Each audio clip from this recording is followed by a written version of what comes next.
मरिचिर्मनस्तस्तस्य यज्ञे तस्यापि कश्यप दाक्षायण्यां ततो दिव्यां विवस्वान् भवता सुतः। महाराज, भगवान नारायण के पुत्र हुए ब्रह्मा, और ब्रह्मा के पुत्र हैं मरीचि, मरीचि के कश्यप, और कश्यप के हुए विवस्वान, जिनका दूसरा नाम है सूर्य। और यहीं से ही इस वंश का नाम हो गया सूर्य वंश। और महाराज, सूर्य की पत्नी का नाम, दो पत्नी है भगवान सूर्य की। आप शनिदेव देखते होंगे, आप जानते होंगे, इतना सा तो नॉलेज ज्ञान रखते ही होंगे। श्रद्धा और संज्ञा, एक के हुए शनि और यमुना, और एक के हुए यम। यम और यमुना एक के हुए, और एक के हुए शनिदेव। प्रेम से बोलिए राधे राधे। हाँ।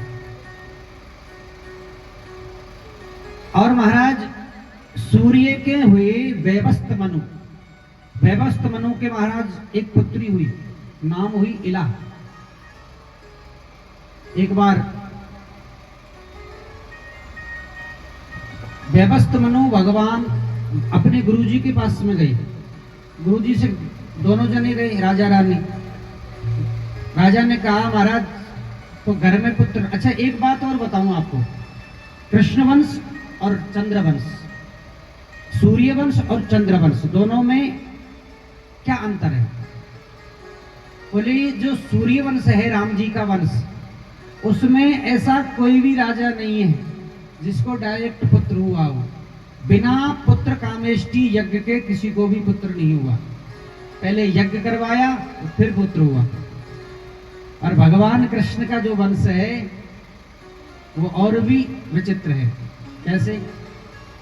बोले, चंद्रवंश में जितने भी राजा हुए ना, अधिकतर भगा करके लाए। प्रेम से बोलिए राधे राधे। हाँ, अधिकतर राजाओं का विवाह कैसे हुआ है? बोले, भाग भाग कर। हाँ, कोई पुत्र नहीं है। वैवस्त मनु अपनी पत्नी के साथ में गुरुदेव के पास में गए, विश्वामित्र के पास। महाराज, घर में कोई संतान नहीं है। बोले, क्या चाहिए? बोले, घर में पुत्र होना चाहिए। राजा ने कहा पुत्र होना चाहिए। रानी ने कहा महाराज, मैं ये चाहती हूं कि मेरे घर में पुत्री होनी चाहिए।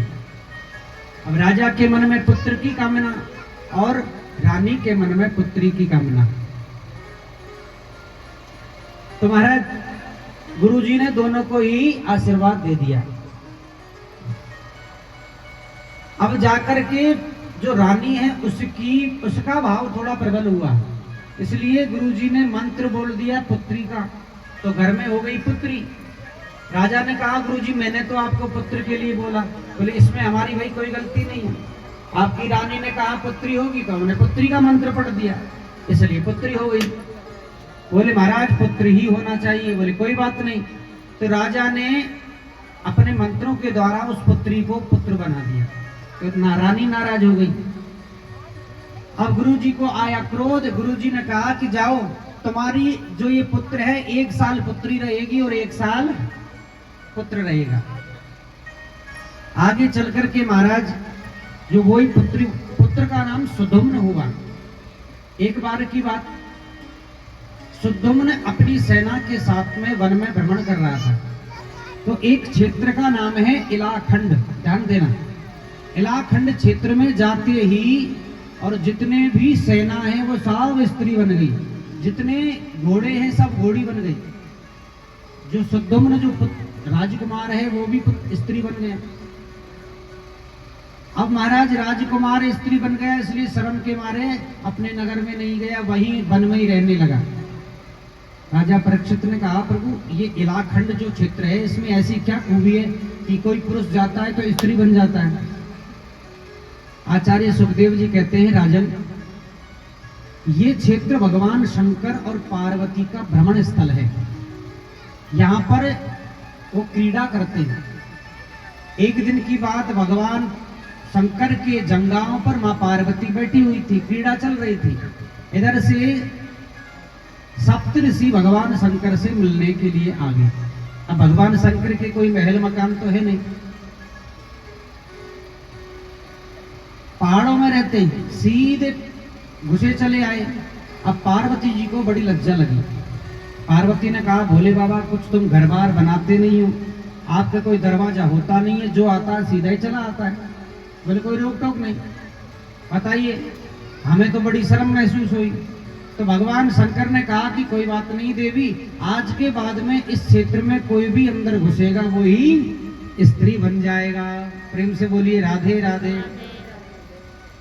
तो जैसे ही सेना और घोड़े घोड़ियां जो अंदर घुसी, तो जितने भी पुरुष है सब स्त्री बन गए, घोड़े घोड़ी बन गए। आगे चल करके महाराज सुद्दुम्न ने अपने शरीर को त्याग दिया। तो वैवस्त मनु के यहाँ पर एक और पुत्र हुआ सरयाती। सरयाती के महाराज पुत्र हुआ आर्नत, और इनकी पुत्री का नाम है रेवती, जो भगवान कृष्ण के भाई बलराम जी को ब्याही गई। बलराम जी की पत्नी का नाम रेवती है। ये सूर्य वंश की पुत्री है और चंद्र वंश के पुत्र हैं राजकुमार। प्रेम से बोलिए राधे राधे। वैवस्त मनु के फिर 10 पुत्र हुए। सरयाती ज्येष्ठ पुत्र है, उसको राज्य गद्दी पर बैठाया। सरयाती के यहाँ महाराज एक सुकन्या हुई, एक कन्या हुई। एक बार वो भी वन में भ्रमण कर रही थी, अपनी सखियों के साथ में खेल रही थी, तो एक उन्होंने मिट्टी का ढेला देखा, टीला देखा, जो बिल्कुल एक मूर्ति के आकार में था। तो प्रेम बस खेलते खेलते एक तिनका उठाया, जो आंखें बनी हुई थी उन आंखों में तिनके को दे दिया। उससे आंखों से रक्त की धारा बहने लगी। राजकुमारी घबरा गई। वो मिट्टी का ढेला नहीं था, वो च्यवन ऋषि था जो तपस्या कर रहे थे, और तपस्या के प्रभाव से जो दीमक है उसने पूरे शरीर पर मिट्टी चढ़ा दी थी। अब महाराज जैसे ही च्यवन ऋषि का तपस्या भंग हुई, तो क्रोध में जैसे ही च्यवन ऋषि आए, तो जितने भी हाथी घोड़ा बैल ऊंट थे सबका मलमूत्र बंद कर दिया। राजा घबराया, सरयाती दौड़ा दौड़ा आया, महाराज च्यवन ऋषि से प्रार्थना की, प्रभु कन्या है, क्षमा करो, बालक के रूप में। च्यवन ऋषि ने कहा कि राजन हम तो क्षमा कर देंगे, लेकिन हमारा क्या होगा? अब हम दोनों आंखों से अंधे हो गए, हमें तो भोजन बनाने वाला भी नहीं है कोई। बोले क्या करें? आप कहो तो आपके यहाँ 2-5 सेवादार लगा दूं। बोले सेवादार से काम नहीं चलेगा। तो बोले जिस तुम्हारी कन्या ने मेरी आंखें फोड़ी है उसी के साथ में मेरा विवाह कराना पड़ेगा। तो महाराज सरयाती ने सुकन्या का विवाह च्यवन ऋषि के साथ में कर दिया। प्रेम से बोलिए राधे राधे। इसी वंश में आगे नभग हुए, नभग के नाभाग, नाभाग के अम्बरीश। अम्बरीश भगवान नारायण के अनंत भक्त हैं, इतने बड़े भक्त हैं, एकादशी का व्रत करते हैं अम्बरीश जी। उनका नियम है अम्बरीश जी का कि जब भगवान को एकादशी को हो या रोज भोजन भगवान को प्रसाद लगाते, तो अपने हाथ से चाकी से अन्न पीसते और उससे खुद हाथों से भोजन बनाते और स्वयं लगाते। तो भगवान भी इतने प्रसन्न हैं उनसे कि जब वो चाकी से अन्न पीसते, उनको पसीना आता, तो भगवान पीछे खड़े होकर के उन्हें पंखा करते।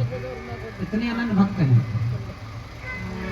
अम्बरीश महाभागा सप्तदीपवतीं महिं अव्यायं च व्ययं लब्ध्वा विभुं चातुलभुविम्। अम्बरीश महाभागा अनन्य भक्त हैं। एक दिन एकादशी का व्रत था और उनका नियम है कि वो एकादशी को एक ब्राह्मण को भोजन कराते। इधर से महाराज दुर्वासा जी पधारे। दुर्वासा जी ने अगस्त ऋषि के यहाँ पहुंच करके अपने शिष्यों के साथ में अम्बरीश ने कहा कि महाराज हमारे भाग्य धन्य हुए कि आप हमारे यहाँ पधारे, आपका निमंत्रण है, आप भोजन करना। दुर्वासा ने कहा कि कोई बात तो नहीं राजन, अभी हम स्नान आदि करके आते हैं, तब तक आप तैयारी करो। दुर्वासा जी अपने शिष्यों के साथ में स्नान करने के लिए सरोवर पर चले जाते हैं। इधर महाराज उस दिन एकादशी कम थी और द्वादशी लगने वाली थी।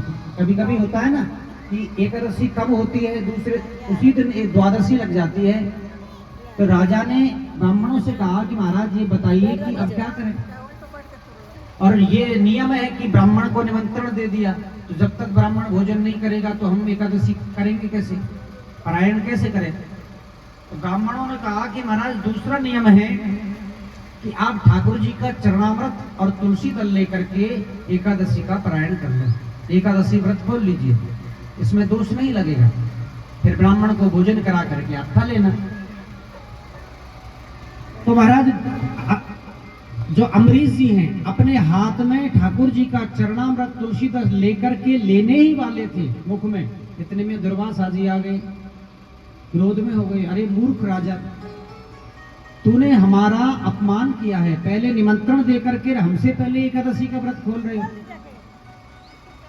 इतना क्रोध आया कि अपना एक बाल उपाड़ करके अगस्त ऋषि ने जैसे ही पृथ्वी पर पटका तो महाराज एक कृत्या नाम की राक्षसी उत्पन्न हुई, जो राजा अम्बरीश को खाने के लिए दौड़ी। राजा अम्बरीश हाथ जोड़ करके खड़े हुए कि यदि मैंने ठाकुर जी की मन से यदि भक्ति की है तो आज ठाकुर जी ही मेरी रक्षा करेंगे। इतना कहा महाराज भगवान नारायण का सुदर्शन चक्र आकर के और उस कृत्या नाम की राक्षसी को भस्म कर देता है और दुर्वासा जी के पीछे दौड़ने लगता है। दुर्वासा जी के पीछे दौड़ने लगते हैं, आगे आगे दुर्वासा जी, पीछे पीछे चक्र। सबसे पहले ब्रह्मा जी के पास में गए, ब्रह्मा जी ने भगा दिया, महाराज यहाँ से चलिए। शंकर भगवान ने भी आगे का रास्ता बता दिया। सीधे दुर्वासा जी भगवान विष्णु के पास में गए, भगवान विष्णु से कहने लगे प्रभु रक्षा करिए, आपका ये सुदर्शन चक्र हमें मार देगा। भगवान ने कहा कि मैं तुम्हारी कोई भी रक्षा नहीं कर सकता, क्योंकि अहम भक्तो पराधीनो ये स्वतंत्र एव ध्वजः साधु वीरगस्त हृदयो भक्तै भक्तजना प्रिया। बोले राजन, बोले महाराज दुर्वासा जी, भगवान कह रहे हैं दुर्वासा जी हम तो भक्तों के पराधीन हैं। बोले हम तो अहम भक्तों पराधीन, हम तो भक्त के इतने पराधीन हैं कि भक्त यदि हमें खिला दे तो हम खा लेते हैं, भक्त यदि हमें पिला देते तो हम पी लेते हैं, भक्त हमें सुला दे तो सो लेते हैं। और कभी कभी ऐसे भी भक्त मिल जाते हैं कि ठाकुर जी की सेवा तो करते हैं अलमारी में रख करके, और जब कोई रिश्तेदारी से शादी विवाह का निमंत्रण आता है तो ठाकुर जी से कहते हैं कि लाला तुम तो खाओ ये मनमुनी जो आती है, नहीं रखिए सफेद सफेद, क्या बोलते हैं उनको आप, ये रखिए ना आगे मीठी मीठी,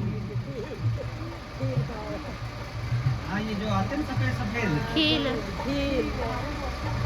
मखाने, तो कहते हैं कि लाला आज तो भैया तुम तो खाओ ये मखाने, और हम जा रहे हैं रिश्तेदारी में शादी में रसगुल्ला खाने। भगवान कह रहे हैं कि ऐसे भी भक्त मिल जाते हैं हमें, हाँ अलमारी में बैठा करके 2 अगरबत्ती सुबह 2 अगरबत्ती शाम को लगा देते हैं। प्रेम से बोलिए राधे राधे। देखो एक बात मुझे याद आई कि आज एक बहुत बड़ी विडंबना देखने को मिलती है, गलत बात है ये। कौन सी बात? कि आज एक फैशन हो गया ठाकुर जी को लेकर के घूमने का। बाजार में जाओगे ठाकुर जी को उस डोली में लटका करके ले जाओगे जैसे कोई सामान रखा हो। गलत बात, इतना अपमान मत करो। भगवान कोई खिलौना नहीं है। यदि आप सोचो मन से तो भगवान कौन है? परम ब्रह्म परमेश्वर है, और हमारी इतनी औकात नहीं है। टूटी फूटी सेवा हो जाए ना वही बहुत है। हाँ, ये भगवान का बहुत बड़ा अपमान है कि आप बाजार में जाते हो, कहीं भी रख देते हो, कहीं भी जिस कमरे में रखा है उसी में चप्पल लेकर के जा रहे हो। अरे जहाँ ठाकुर जी रख आपने विराजमान कर रखे वो तो मंदिर है, फिर आप चप्पल लेके क्यों जा रहे हो? ऐसे सेवा थोड़ी होती है। अब आप कहते हो नहीं हमारा तो लाला है। अरे ठीक है लाला है, लेकिन लाला को इतना भी लाला मत बनाओ, हैं? इतना भी लाला मत बनाओ कि उसी कमरे में आप सो रहे हो, उसी में बगल में टेबल पे रख दिया, कभी बाजार में घूमने ले गए, रिश्तेदारी में शादी में गए तो एक फैशन हो गया। हाँ, बफर सिस्टम में भोजन कर रहे हैं, लाला जी को रख दिया एक टेबल पे, बोले तुम यहाँ बैठे रहो, मैं अभी खा के आती हूँ। अपमान है कि नहीं है बताए? सोचिए आप। ठाकुर जी को घर में ही सेवा करो, कहीं बाहर ले जाने की जरूरत नहीं है आपको, बाजार में घूमने की जरूरत नहीं है। हाँ, ये भगवान का अपमान है, ये सेवा नहीं है। सेवा ही करनी है तो ठाकुर जी के घर में करो। केवल इतना है कि कथा कहीं हो रही है तो ठाकुर जी को साथ में लेकर के आप जा सकते हैं। इसके अलावा आप ये नहीं कि बाजार में घूमने गए, जाकर के किसी दुकान के काउंटर पर रख दिया है, गलत बात। भगवान कहते हैं एम भक्त पराधीना, हम भक्त के पराधीन हैं। दुर्वासा जी, हम कुछ नहीं कर सकते। तो बोले यदि तुम्हारा अम्बरीश रक्षा करे तो वो ही कर सकता है, हमारे हाथ में कुछ भी नहीं है। दुर्वासा जी सीधे दौड़ करके अम्बरीश के पास में गए, हाथ जोड़ करके खड़े हुए, महाराज राजन मेरी रक्षा करो। अम्बरीश जी ने कहा महाराज आप मेरे हाथ जोड़ करके मेरा अपमान मत करो। उन्होंने प्रार्थना की कि हे प्रभु, यदि मैंने आपकी सच्ची भक्ति की है तो ये चक्र वापस हो जाए। तुरंत चक्र भगवान की शरण में चला गया। दुर्वासा जी अम्बरीश को आशीर्वाद देकर के वहां से चले जाते हैं। अम्बरीश के 3 पुत्र हुए, जिनमें दृष्ट युवस्वान के मानधाता और मानधाता के हुए महाराज मुचकुंद। मानधाता के मुचकुंद हुए और मुचकुंद के त्रिविंदक के त्रिशंकु और त्रिशंकु के हुए हरिश्चंद्र और हरिश्चंद्र के हुए रोहित, रोहित के हरित और हरित के बाहुक और बाहुक के महाराज सगर। सगर के 2 पत्नी हैं, एक के महाराज असमंजस और एक पत्नी के 60,000 पुत्र हुए। अब आप विचार करोगे कि 60,000 पुत्र कैसे हो गए? 60,000 पुत्र ऐसे हुए कि जो दूसरी पत्नी है उसके एक मास का पिंड उत्पन्न हुआ। क्यों हुआ? क्योंकि पहले दोनों रानियों के ही कोई संतान नहीं थी। तो महाराज एक बार क्या हुआ, नाम है सुमति और केसनी। तो सुमति जो है उसने क्रोध में आकर के क्या किया, भगवान की कृपा से केसनी के गर्भ धारण रह गया। तो सुमति को जो है क्रोध आया कि यदि इसके पुत्र हो गया तो इस घर में मेरी कोई पूछ नहीं रहेगी, इसलिए उसने कपट से उस केसनी नामक रानी को जहर दे दिया। अब जहर दे दिया, दासी ने राजा को बता दिया, राजा गुरु के शरण में गया, गुरुजी ने मंत्रों के द्वारा उस जहर को उस बालक के सर पर जो है इकट्ठा कर दिया। तो बालक जो है पिंड के रूप में उत्पन्न हुआ। पिंड के रूप में उत्पन्न हुआ तो उस रानी ने क्रोध में आकर के उस बालक के 60,000 टुकड़े कर दिए। क्रोध में आ गई। तो जो गुरुजी हैं विश्वामित्र जी, उसने अपने मंत्रों के द्वारा उन 7,000 टुकड़ों को 60,000 पुत्रों में परिवर्तित कर दिया। प्रेम से बोलिए राधे राधे।